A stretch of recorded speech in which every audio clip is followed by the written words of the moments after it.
Hello friends, आपका बहुत बहुत स्वागत है हमारे चैनल सरकारी नौकरी में। तो स्क्रीन पर आपको दिख रहा होगा इंडियन कॉन्स्टिट्यूशन, जो भारत का संविधान है, जिसके भाग 3 मूल अधिकार अनुच्छेद 12 से लेकर अनुच्छेद 35 आते हैं। और हम इस वीडियो में अनुच्छेद 19 के बारे में जानेंगे। जिनको अनुच्छेद 12 से लेकर 18 तक पढ़ने हैं, डिस्क्रिप्शन में लिंक है भाई, डिस्क्रिप्शन में लिंक दी गई है, उससे आप जाकर वीडियो को देख सकते हैं और अच्छे से उसको समझ सकते हैं। तो चलो बात करें फिर अनुच्छेद 19 के बारे में। तो देखिए अनुच्छेद 19 हमसे क्या कहता है। देखो एक छोटा सा मैं पहले एक टॉपिक बता देता हूँ आपको कि अपने जो भारतीय संविधान में जो टोटल मूल अधिकार हैं वो 6 हैं। फिलहाल में वर्तमान की स्थिति बात करें तो 6 मूल अधिकार हैं। पहले 7 हुआ करते थे। जो संपत्ति का अधिकार है तो 44 में संविधान संशोधन के द्वारा हटा दिया गया। अब जो है वो 6 मूल अधिकार हैं, जिसमें सबसे पहला आता है समता या समानता का अधिकार, जो अनुच्छेद 14 से लेकर अनुच्छेद 18 तक आता है। ये मैं सारी चीज़ें आपको पहले एक्सप्लेन कर चुका हूँ। अब बात करें अनुच्छेद 19 के बारे में, तो भाई 19 जो है 20, 21 और 22 ये 4 अनुच्छेद हैं। ये स्वतंत्रता का अधिकार देते हैं। किसका अधिकार? स्वतंत्रता का अधिकार। अनुच्छेद 19 में यदि बात करें तो सबसे पहला पॉइंट आता है वाक स्वातंत्र आदि विषय कुछ अधिकारों का संरक्षण। इसका मतलब क्या है? अभी तो आपने थ्योरेटिकल पढ़ लिया, मैं आपको अच्छे से एक्सप्लेन करता हूँ। देखो सुनिए इसको। 19 का जो फर्स्ट पॉइंट है वो बोलता है आपको वाक स्वातंत्र और अभिव्यक्ति स्वातंत्र का अधिकार।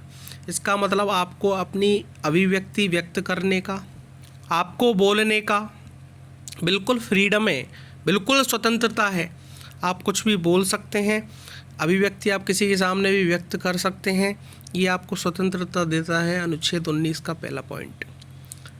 और चीज़ इसमें क्या हो सकती है, तो देखो आरटीआई का जो अधिकार आया था, राइट टू इन्फॉर्मेशन का, ये भी इस अनुच्छेद 1 के तहत माना जाता है। आप किसी से भी इन्फॉर्मेशन ले सकते हैं, ये आपको अधिकार है। आप अपने देश का झंडा फहरा सकते हैं, ये आपको अधिकार है।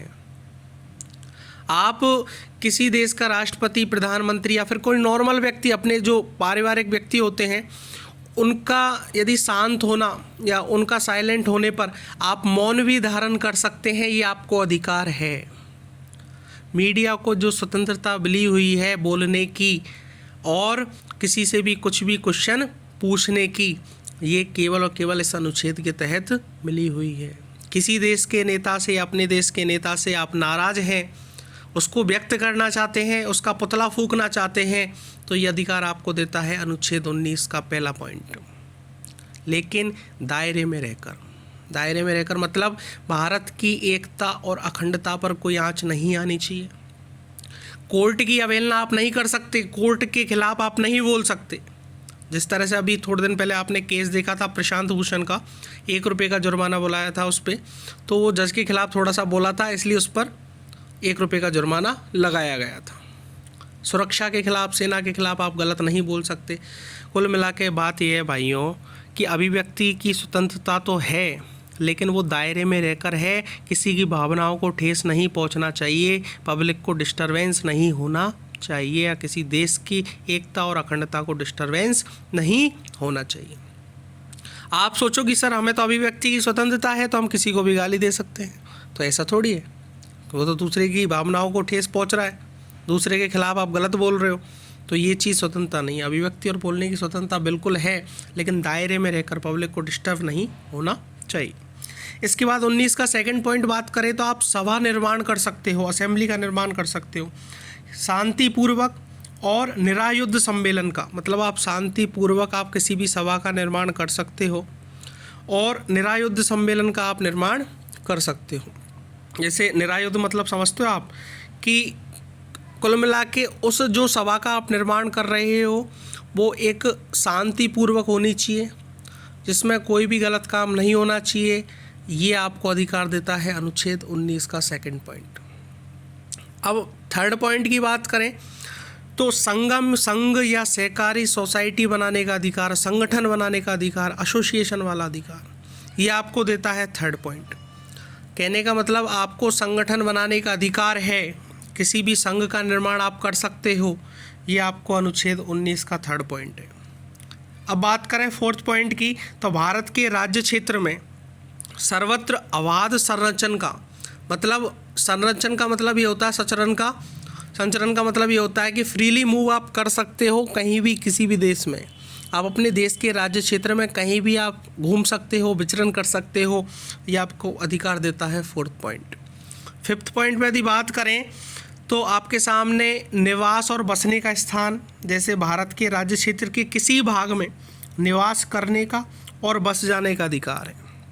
आप कहीं भी सेटल हो सकते हो, कहीं भी अपना मकान ले सकते हो, कहीं भी अपना प्लॉट ले सकते हो। जैसे पहले अनुच्छेद 370 के तहत आप जम्मू कश्मीर में ये काम नहीं कर सकते थे, लेकिन अब अनुच्छेद 370 में संशोधन किया, उसके बाद आप प्लॉट भी ले सकते हो वहाँ पे, आप अभिव्यक्ति वहाँ पे बोलने की भी है, सारी चीज़ें आपको हैं।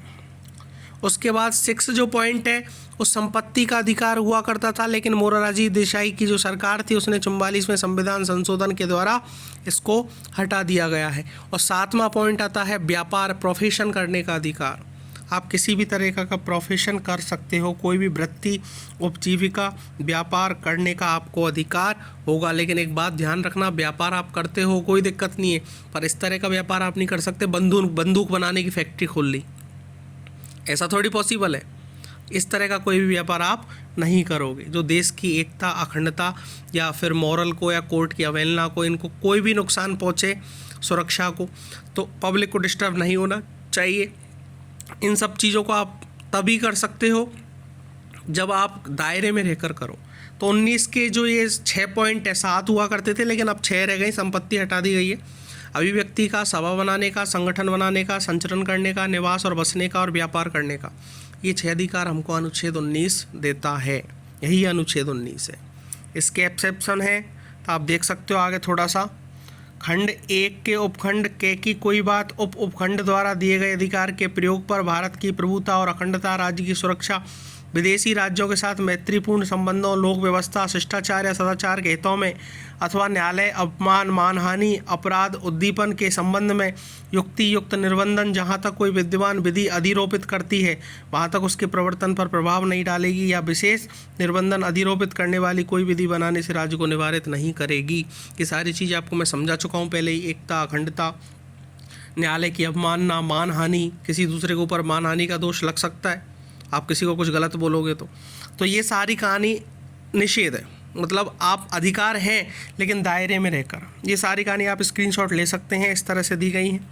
और हम आगे बात करें तो उक्त खंड के उपखंड गे की कोई बात उक्त उपखंड द्वारा दिए गए अधिकार के प्रयोग पर भारत की प्रभुता, अखंडता, लोक व्यवस्था या सदाचार के हितों में युक्तियुक्त निर्बंधन जहाँ तक कोई विद्यमान विधि अधिरोपित करती है वहाँ तक उसके प्रवर्तन पर प्रभाव नहीं डालेगी। वैसे निर्बंधन अधिरोपित करने वाली कोई विधि बनाने से राज्य को निवारित नहीं करेगी। ये भी वही बात बोली है इसने। ऐसी अनुच्छेद 5 में बोला है कि ऐसा थोड़ी है आप किसी अनुसूचित जाति के लोग हैं या कोई जनजाति के दलित लोग हैं उनको आप गलत बोल दो, तो इस तरह से भी आप नहीं कर सकते। इसके बाद बात करें 6वें पॉइंट में भी वही बात बोली गई है कि आप व्यापार करते हो, ठीक है, आप कोई भी व्यापार कर सकते हो, प्रोफेशन कर सकते हो, आपको फुल आज़ादी है, लेकिन इस तरह का कोई आप व्यापार नहीं करोगे जिससे राज्य को नुकसान हो या अपने देश की एकता, अखंडता को नुकसान हो या फिर किसी दूसरे के खिलाफ आप कोई व्यापार करो, ऐसा भी नहीं हो सकता। राज्य द्वारा या राज्य के स्वामित्व या नियंत्रण में किसी निगम द्वारा कोई व्यापार, उद्योग या सेवा नागरिकों का पूर्णतः या भागतः अवर्जन करके या अन्यथा चलाए जाने से जहाँ तक कोई विद्यमान विधि संबंध रखती है वहाँ तक उसके प्रवर्तन पर प्रभाव नहीं डालेगी या इस प्रकार संबंध रखने वाली कोई विधि बनाने से राज्य को निवारित नहीं करेगी। ये तो थ्योरेटिकल बात हुई किसकी, संविधान की, जो लिखी हुई है। मैंने आपको अच्छे से पहले पॉइंट में एक्सप्लेन करा, तो वो सारी कहानी आप याद रखें। यही अनुच्छेद 19 है। Thank you very much.